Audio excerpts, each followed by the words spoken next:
₹100 कहे थे सर कोई उधर वहाँ है वो। अच्छा।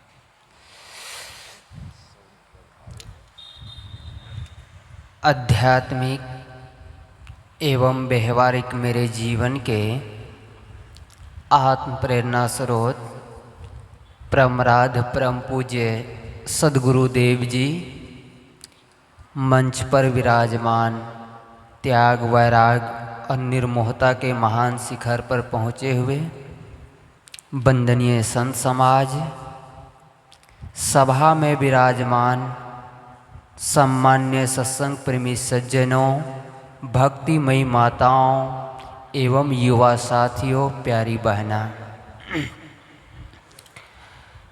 मैं थोड़ी बात सद्गुरु कबीर साहब जी कोई वेद और शास्त्र की बातें न कर रहा हूँ। आपकी जीवन से जुड़ी हुई समस्याओं का समाधान ये सत्संग करता है। सद्गुरु कबीर साहब एक साखी में कहते हैं, प्रेम पाट का चोलना पहर कबीरो नाच, पानी दिन्हो तासु को जो तनमन बोले साँच। शायद ये साखी बहुत लोगों को याद होगी। सद्गुरु कबीर साहब कहते प्रेम पाट का चोलना। आज प्रेम के अभाव में आज घर परिवार और समाज बिखरता चला जा रहा है। आज हम सत्संग करते हैं, पूजा करते हैं, पाठ करते हैं, नाम जप रहे हैं, लेकिन फिर भी हमारे जीवन से दुख दूर नहीं हो रहा है। फिर भी हमारे जीवन में आपस में प्रेम नहीं बढ़ रहा है। इसका परिणाम क्या है कि हमने सत्संग को अपने जीवन में धारण नहीं किया। पारिवारिक जीवन को अगर सुखद बनाना चाहते हैं, जीवन को सुखमय जीना चाहते हैं, शांतिमय जीवन जीना चाहते हैं, तो प्रेम की आवश्यकता है। मैं आपसे पूछूं, घर किस चीज़ से बनता है? घर बनता है ईंटा, सीमेंट, बालू, गिट्टी, पानी, सरिया आदि चीज़ों से क्या होता है? मकान बनता है। और घर किस चीज़ से बनता है? मकान बनता है ईंट, बालू, गिट्टी, सीमेंट, पानी आदि चीज़ों से मकान बनता है। और घर किस चीज़ से बनता है? घर बनता है आपस के प्रेम से। और जिस घर में आपस में प्रेम नहीं है, चाहे भाई भाई में प्रेम नहीं है, सास बहू में प्रेम नहीं है, देवरान जेठान में प्रेम नहीं है, पिता पुत्र में प्रेम नहीं है, तो आपका घर घर नहीं, वो शमशान है। सद्गुरु कबीर ने कहा है, जाघट प्रेम न संचरे ताघट जान मसान। शमशान में तो आदमी रहते हैं, एक दूसरे से बात नहीं करते, एक दूसरे से बोलते नहीं है। ऐसे ही हमारा घर है। अगर घर में पिता पुत्र में प्रेम नहीं है, भाई भाई में प्रेम नहीं है, देवरान जेठान में प्रेम नहीं है, सास बहू में प्रेम नहीं है, तो आपका घर घर नहीं, आपका घर शमशान है। आप भोजन करते हैं भूख मिटने के लिए, घर बनाते हैं धूप और पानी से बचने के लिए। आप सत्संग क्यों करते हैं? सत्संग आप क्यों सुनते हैं? सत्संग सुनते हैं, सत्संग कराते ही जीवन में कुछ बदलाव हो, जीवन में कुछ परिवर्तन हो। आज हम 20 साल से सत्संग सुन रहे हैं, 20 साल से गुरुजी से दीक्षा लिए हैं, लेकिन भाई भाई में प्रेम नहीं बढ़ा। दिल की दूरी बढ़ती चली जा रही है। घर मकान तो बनता चला जा रहा है, घर तो बनता चला जा रहा है, और परिवार टूटता चला जा रहा है। ये प्रेम का अभाव है। प्रेम में होता है समर्पण, देने की भावना होती है, स्वार्थ नहीं होता है। और जहाँ स्वार्थ होता है वहाँ प्रेम कभी टिकता नहीं है। प्रेम में तो देने की भावना होती है। हम सब रामायण की पाठ करते हैं, भगवान राम की कहानी जानते हैं। भाई भाई में भगवान राम क्या कहते हैं कि राज मुझे नहीं चाहिए, मुझे वो राज मिट्टी की तरह लगता है, मुझे राज नहीं चाहिए, मैं वनवास चला जाऊंगा। और भरत क्या कहता है कि मुझे भी राज नहीं चाहिए, मैं भी अपने भाई के साथ जाऊंगा। आज तो ऐसा होता है कि भाई का गर्दन काट दिया जाए और भाई का जमीन मुझे मिलना चाहिए। ये रामायण किस काम की? प्रेम बांटा तो रामायण लिखी गई और संपत्ति बांटी गई तो महाभारत लिखा गया। आप जिस दिन संपत्ति का महत्व देंगे, धन का महत्व देंगे, उस दिन आपका घर में प्रेम कभी नहीं टिकेगा। जिस घर में माता पिता की सेवा होता था, माता पिता की सेवा करते थे, संत गुरुजन की सेवा करते थे, आज वही बच्चे जो जय श्री राम की नारा लगाते हैं, भगवान बुद्ध की नारा लगाते हैं, सदगुरु कबीर साहब की जय जयकार करते हैं, और लोग कहते हैं कबीर साहब भगवान को नहीं मानते हैं, कबीर साहब भगवान को नहीं मानते हैं, कबीर साहब पूजा को नहीं मानते हैं। कबीर साहब ने जितना पूजा को उन्होंने माना और धर्म को जितना उन्होंने कहा, शायद और किसी ने नहीं माना है। आप भगवान राम की रामायण की पाठ करते हैं, रामायण पढ़ते हैं, और राम ने क्या किया था? प्रातः काल उठी के रघुनाथा, मातु पिता गुरु नवाहि माथा। वो सुबह उठकर अपने माँ और पिता का बंदगी करते थे, प्रणाम करते थे, आशीर्वाद लेकर जाते थे। इस सभा में कितने लोग बैठे हुए हैं जो कि अपने माँ बाप की पैर छू कर जाते हैं। वो भगवान राम अपने माँ और पिता के प्रेम में राज छोड़ने के लिए तैयार हो गया। आज माँ एक गिलास पानी मांग ले, वही बच्चे कहेंगे मेरे पास समय नहीं है। अभी समाचार में कुछ दिन पहले आया, एक युवक अभी विदेश में नौकरी कर रहा है, बहुत बड़ा डॉक्टर है, उनकी माँ का शरीर छूट गया और उन्होंने विदेश से नहीं आया और वीडियो कॉल ही उन्होंने श्रद्धांजलि सभा अपनी माँ की दी और कोरियल पार्सल द्वारा उन्होंने अपनी माँ को अस्थियाँ मनाई। तो बताए कैसा हमारा जीवन कितना बिगड़ता चला जा रहा है। हमने धन को मूल्य दिया, हमने जमीन को महत्व दिया, लेकिन परिवार को कभी कीमत नहीं समझा। और जिस घर में आपस में परिवार में प्रेम नहीं है, जहाँ प्रेम नहीं है, वो घर घर नहीं, वो शमशान की तरह है। और जिस घर में आपस में प्रेम नहीं है ना, वहाँ माँ लक्ष्मी की बास नहीं होती है, वहाँ माँ लक्ष्मी की बास नहीं होती है, वहाँ माँ लक्ष्मी रूठ कर चली जाती है। आज मैंने कह रहा था कि आज भाई को देखकर अगर मन में आपकी प्रसन्नता का फूल न खिले, आज आदमी जितना अपने दुख से दुखी नहीं है, उतना शायद दूसरों के दुख से आदमी दुखी है, सुख से दुखी है आदमी। आपकी थाली में क्या है नजर नहीं है, लेकिन पड़ोसी के थाली में क्या है उस पर आपकी नजर है। और जितना आप बाहर नजर दौड़ाएंगे उतना आपके जीवन में दुख मिलेगा। एक बार एक सज्जन आए मिलने के लिए एक संत से, और संत ने कहा, उस आदमी ने कहा मैं बहुत दुखी हूँ। संत ने कहा क्या तुम्हें खाने को नहीं मिलता है? उन्होंने कहा खाने के तो मिलता है। तब कहा फिर दुखी क्यों हो, क्या पहनने के लिए कपड़ा नहीं है? कहा पहनने के लिए कपड़े भी है। तब फिर कहा दुखी क्यों हो, रहने के लिए मकान नहीं है? कहा रहने के लिए मकान भी है। फिर संत ने पूछा तुम दुखी क्यों हो, क्या तुम्हें लड़के बच्चे नहीं है? कहा लड़के बच्चे हैं। फिर तुम दुखी क्यों है? उस आदमी ने कहा कि मेरे पास धन भी है, गाड़ी भी है, सब कुछ है, लड़के बच्चे हैं, 2 महल का मकान भी है।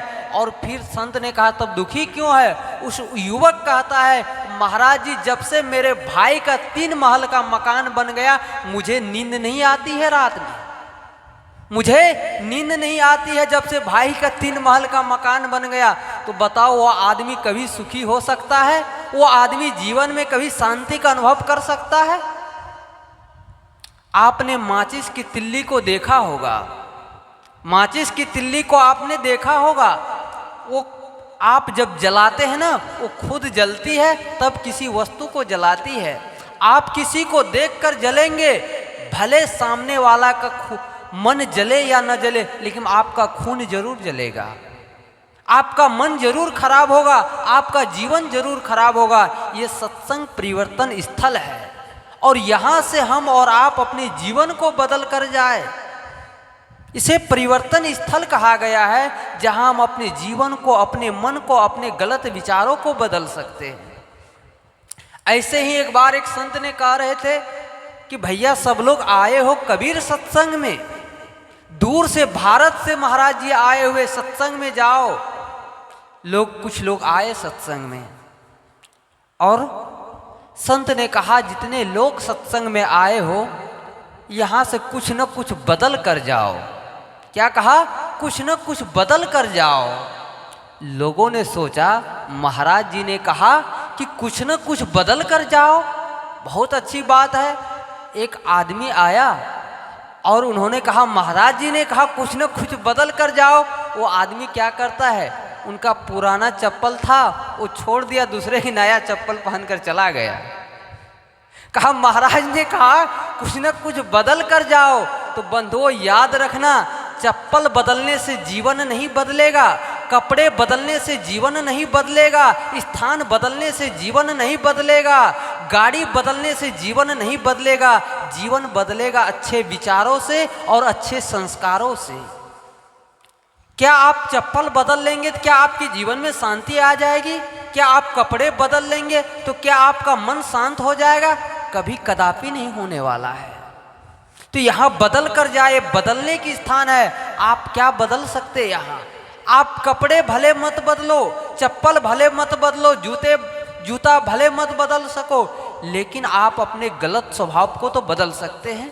जो लड़ने की आदत है, गाली देने की आदत है, झूठ बोलने की आदत है, ईर्ष्या करने की आदत है, लड़ाई झगड़ा करने की आदत है, आप इसको बदल कर जाए और ये बदलेंगे तब आपके जीवन में शांति आएगी, तब आपके जीवन में सुख मिलेगा। ये सत्संग से हमें क्या मिलता है? सत्संग से एक नई रोशनी मिलती है, एक नई दिशा मिलता है, जहां हमारा जीवन सुंदर होता है। तो मैंने कह रहा था कि ये सत्संग हमें सिखाता है कि हम अपने जीवन को कैसे जिए, हम अपने आप को कैसे बदले।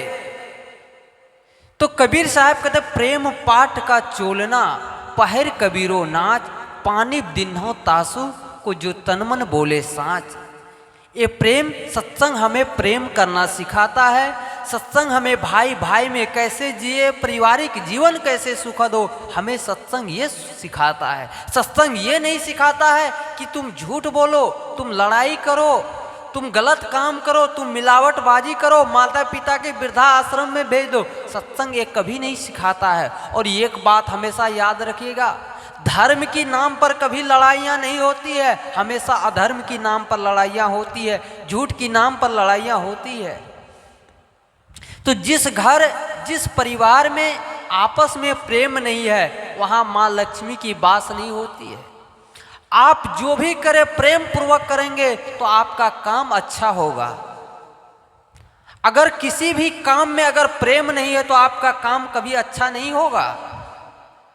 आप घर को स्वर्ग बनाना चाहते हैं, आप घर को मंदिर, आप 1 घंटे के लिए मंदिर जाते हैं ना, कितनी तन्मयता से जाते हैं, नहा धोकर और स्वच्छ कपड़े पहनकर जाते हैं।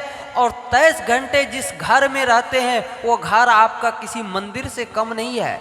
आप उस मंदिर में जाते हैं, फूल चढ़ाते हैं, मिठाई चढ़ाते हैं, पैसे चढ़ाते हैं, जो चढ़ाना होता आप चढ़ाइए, कोई मना नहीं है। लेकिन आपका परिवार, जो घर, जो आप मंदिर है, उस मंदिर में आप शराब पी के क्यों घुसते हैं? साक्षात जगदम्बा रूपी माँ उस घर में है, उनके सामने आप शराब पी कर जाते हो। पत्नी देवी की स्वरूप है, उनके साथ गलत व्यवहार करते हो, शराब भी तो कहाँ धर्म रहा है। जो मंदिर, जो परिवार आपका मंदिर है, उस मंदिर में आप गलत खाते हो, उस मंदिर में आप लड़ते हो, सुबह उठते ही आप गाली से बात करते हो, चाहे पत्नी से हो चाहे बच्चे से हो। और जहां आपस में पति पत्नी में प्रेम नहीं होता है ना, याद रखना उस घर में पलने वाले बच्चे का भी संस्कार खराब होता है। अगर आपका पति पत्नी का संबंध अगर खराब होगा, अगर आप पति पत्नी में प्रेम नहीं होगा, तो आपके बच्चे जो है वो भी बिगड़ जाएंगे। तो आपका घर मंदिर है, उस मंदिर में आप कभी लड़ाई मत करें, उस मंदिर में कभी आप गलत काम मत करें। वो घर मंदिर है, उस मंदिर में आप साफ सफाई और स्वच्छता से भोजन बनाए। तो मैं कह रहा था कि जिस घर में प्रेम नहीं होता है वहाँ माँ लक्ष्मी की वास नहीं होती है। तो ऐसे ही एक घर था, आपस में बहुत लड़ते थे, भाई भाई में बहुत लड़ाई करते थे। लोगों ने सोचा, सेठ जी की यहाँ बहुत लड़ाई होती थी, तो माँ लक्ष्मी ने स्वप्न दिया सेठ जी को और कहा, सेठ जी मैं तुम्हारा घर छोड़कर मैं जाना चाहती हूँ, तुम कोई एक चीज मांग लो। सेठ ने कहा, माँ आप मेरे घर छोड़कर चले जाओगी, हम लोग आपके सहारे तो ही जीते हैं। माँ लक्ष्मी ने कहा, बेटा तुम कोई एक चीज मांग लो, मैं तुम्हारे घर छोड़कर जा रही हूँ। सेठ ने कहा, माँ आज न मांगू, कल आपसे जरूर मांगूंगा। इस कहानी को जरा ध्यान से सुने, किसी और सेठ की कहानी नहीं है, हो सकता हम सबकी ही जीवन की कहानी होगी। कहानी भले काल्पनिक हो और कहानी से बातें समझ में आती है। तो सेठ जी ने कहा कि माँ कल मांगूंगा। वो युवक सो जाता है रात में, सुबह होती है, वो सेठ जी कि 4 बहुएं थी। तो सेठ जी ने बड़ी वाली बहू से पूछा, कहा कि बेटी ये बताओ, माँ लक्ष्मी ने स्वप्न दिया कि सेठ जी मैं तुम्हारा घर छोड़कर जा रही हूँ, तुम कोई एक चीज मांग लो, क्या मांगना चाहिए। बड़ी वाली बहू कहती है, पिताजी अगर माँ लक्ष्मी घर छोड़कर जा ही रही है तो मांगना ही है, तो शहर में बिल्डिंग मांग लो जिससे पूरे परिवार का जीवन चल सके, भाड़े किराए पर लगा सके। तो कहा ठीक है। दूसरी वाली बहू के पास सेठ जी जाते हैं और कहा, बेटी माँ लक्ष्मी ने स्वप्न दिया और कहा, सेठ जी मैं तुम्हारा घर छोड़कर जा रही हूँ, तुम कोई एक चीज मांग लो। वो युवक, क्या मांगना चाहिए बताओ बेटी। वो कहती है, पिताजी पता नहीं किराए पर मकान चले या न चले, क्या भरोसा है, माँ लक्ष्मी अगर घर छोड़कर जा ही रही है तो फैक्ट्री मांग लो जिससे पूरे जीवन पूरे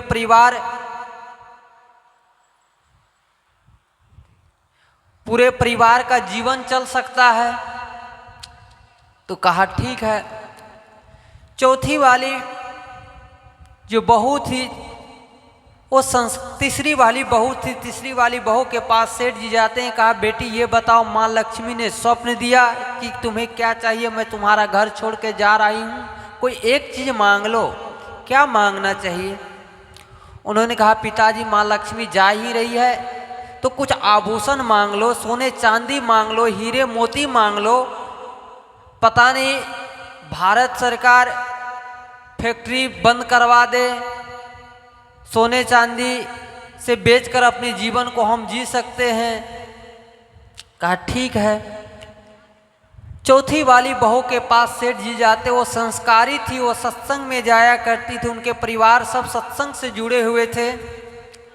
चौथी वाली बहू ने सेठ जी से कहा, पिताजी मैं तो सबसे छोटी हूँ, मैं तो सबकी सेवा करती हूँ और मैं क्या आपको मैं निर्णय दूँ, जो कहे उसी मैं राजी हूँ।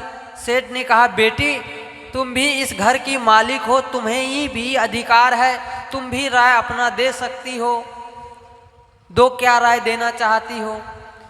कहा कि मैं ये राय देना चाहती हूँ कि पिताजी माँ लक्ष्मी अगर घर छोड़कर जा ही रही है तो कोई बात नहीं, माँ लक्ष्मी से बस मकान धन दौलत नहीं चाहिए, बस आपस में हम सब में प्रेम चाहिए।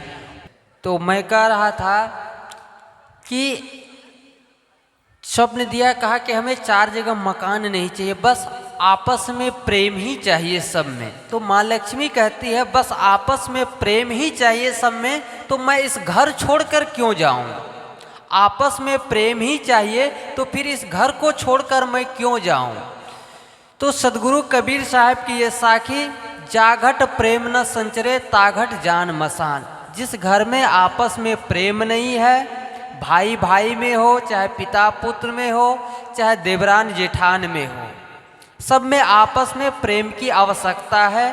और जितना प्रेम बढ़ता चला जाएगा, हमारा घर, हमारा परिवार स्वर्ग बनता चला जाएगा। और जीवन में प्रेम की आवश्यकता है। अगर प्रेम नहीं है तो जीवन हमारा बेकार है।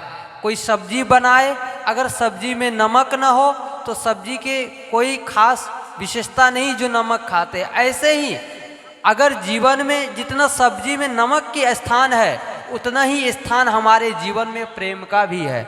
तो हमारे जीवन में प्रेम की आवश्यकता है। हम अपने जीवन को प्रेम पूर्ण जिए, और जितना अपने जीवन में प्रेम उतारते चले जाएंगे, हमारा जीवन, हमारा मन उतना ही सुंदर बनता चला जाएगा। मैं आप लोगों के बीच कुछ देर कुछ निवेदन करने का प्रयास किया। इन्हीं शब्दों के साथ मैं अपने वाणी को विराम देता हूँ, क्योंकि परमराध परम पूज्य गुरुदेव जी मंचासीन हो चुके हैं। उनके कल्याणकारी विचारों से हम लोग लाभान्वित हो रहे हैं। बोलिए सतगुरु कबीर साहेब की जय, सतगुरु अभिलाष साहेब की जय।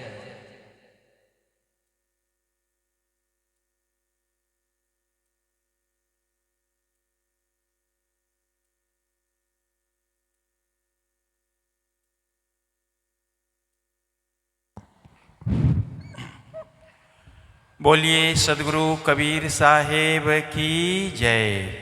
अभी हम लोग संत श्री निर्मल साहेब के बहुत ही निर्मल विचारों से लाभान्वित हो रहे थे।